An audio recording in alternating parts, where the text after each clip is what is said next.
Preston of Resource Maven. We're here at the Metals Investor Forum in Toronto at the beginning of March in advance of the big PDAC conference. I'm joined by Bebek of Auryn Resources.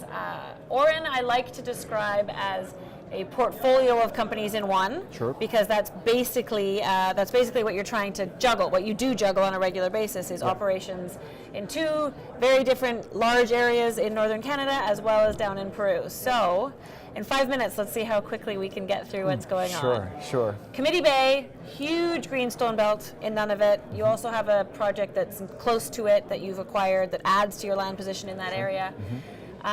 Committee Bay, huge area to explore. You've definitely made a discovery there. There's also a deposit that already exists there.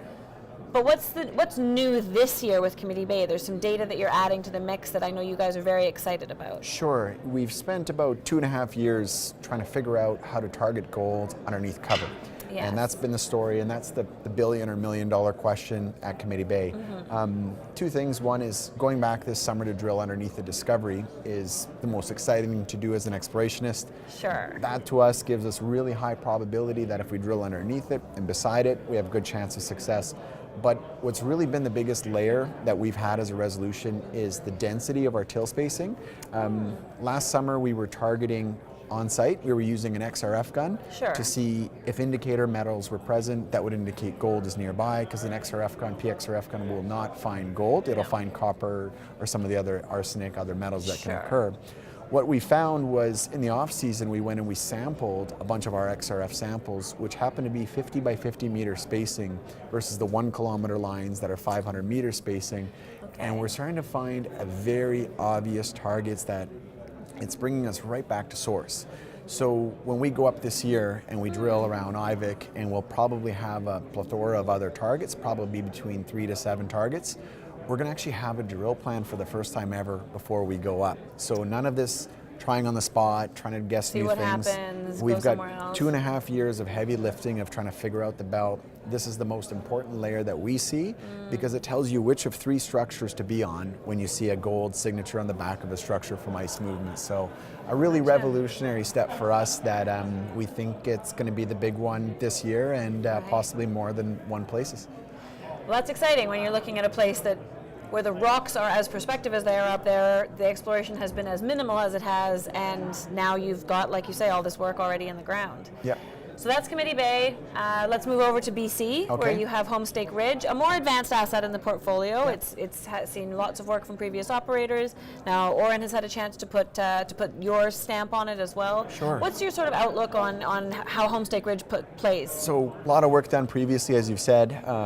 1.2 million ounces of 7.4 grams per ton gold equivalent. It's nothing to sneeze at. Yeah. It's we've done metallurgy. That was the big unlocking of value. There's 2 different concentrates. Previous owners were mixing them. We separated them. Recoveries are spectacular, and they can get better with a bit more optimization. But we're working on a development study, a PEA in the background, because we're trying to figure out exactly how valuable it is. And so far, we're extremely encouraged by what we're seeing. Right. And there's a lot of blue sky, specifically on South Reef, which we drilled last summer to make it bigger. And that just happens to be the most accretive place to add ounces. But look, it's a great start to a golden triangle mine, and I'll call it that because our early inclinations are that it could potentially be a mine. And it sits in the area next to Dolly Varden Silver. You know, we would share the same infrastructure as them. As you know, Hecla bid them a few years ago. That didn't go through. But if you look at that area, Dolly Varden Silver and Homestake Ridge as one entity, it's a real serious mine that starts to get legs with a lot of exploration upside. So for us, it's figure out value and then decide what we do with it. Do we get to drill it more, or if a price came along that was suitable to the value, we'd consider that and have a self-funding mechanism for the company. Absolutely. And I mean, certainly in an area, the Golden Triangle, that the market loves, companies are interested in getting involved with, so I'm sure there would be interest should you. Oh yeah, there's been a lot of tire kicking already that you know, I think as we uncover value through the development studies, it'll bring it to much more closer to a surface of something real happening. Right. All right, now let's shift to the place that you work that isn't always freezing cold. Yes, defrost down in Peru. Down in Peru. You have a bunch of properties down there. The goal down there is scale, really. You're looking for something big. Yeah. There's a couple projects that you've worked on and one that you're now really excited to get going on for the first time. Yeah, so we first got into Huillacoyo, which everyone knows we drilled. There's 5 holes that we drilled, and Huillacoyo gets bigger as an oxide resource next to a producing mine that needs more leach pad feed. And that mine's mining at 0.5 gram rock. They're mining 313 cash cost per ounce, which is incredibly profitable.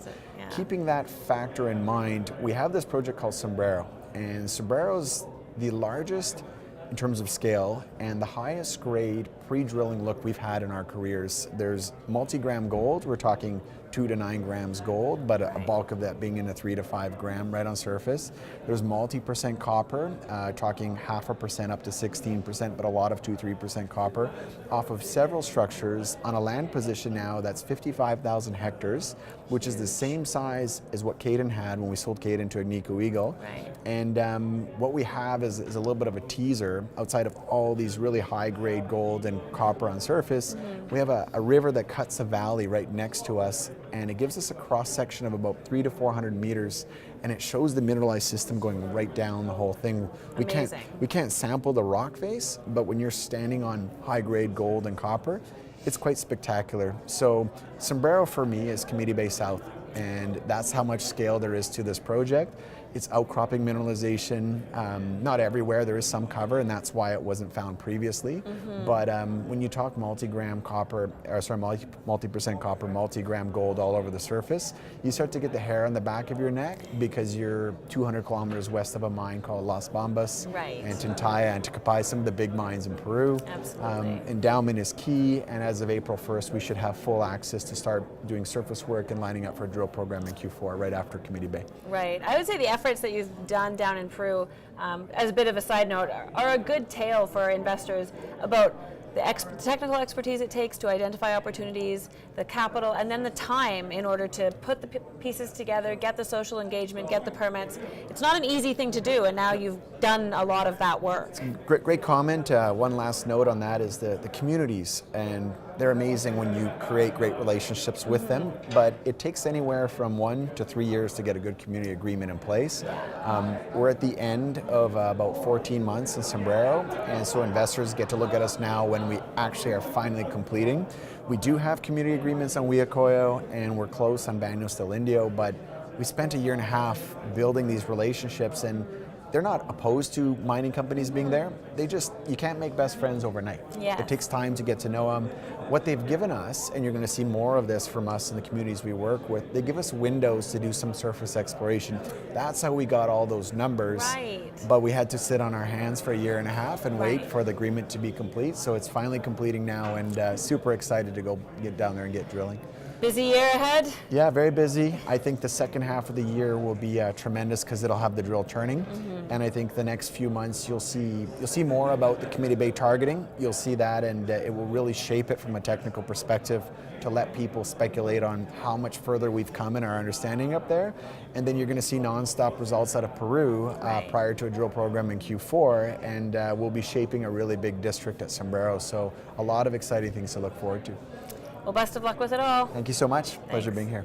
Thanks for watching.